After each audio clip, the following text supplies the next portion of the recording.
Now, one other way to embed gendered interpretations of objects and collections into the life of the museum is through programming. So you could consider, for example, programming around themed days, weeks and months, such as International Women's Day on the 8th of March, LGBTQ History Month in February, Women's History Month in March, Trans Day of Visibility on the 31st of March, or perhaps your local Pride event. You could reach out too to local universities and history societies to find speakers for themed talks. And think about how you can embed diversity into family programming too. So you could, for example, design craft activities relating to women's and LGBTQ+ history, or try and tell stories featuring a diverse range of figures and families. Holding events to launch any resources you produce as part of your research, like trails or guides, is also another really good way to integrate this into your programming.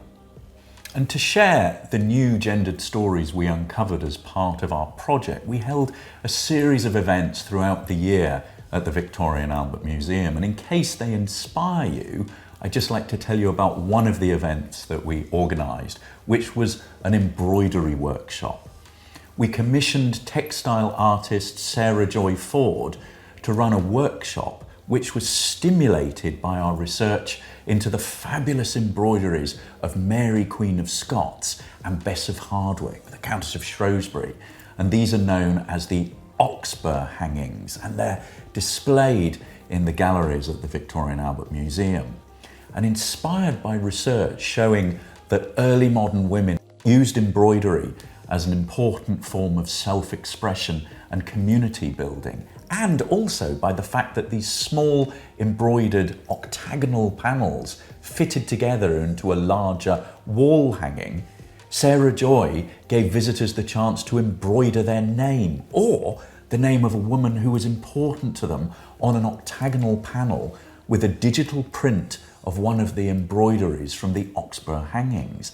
And these panels then fitted together into a communal panel for a photograph at the end of the workshop. We also created a Hidden Gendered Histories tour at the V&A, and this was a 45-minute tour of the objects that we'd researched, sharing the hidden gendered stories that we'd uncovered. The tour encouraged visitors too to think about other objects in the museum from this new perspective. So, for example, having learned that the early modern English wool and linen trades relied mainly on the labour of poorly paid women, they might look at all the other woolen or embroidered objects in the museum differently.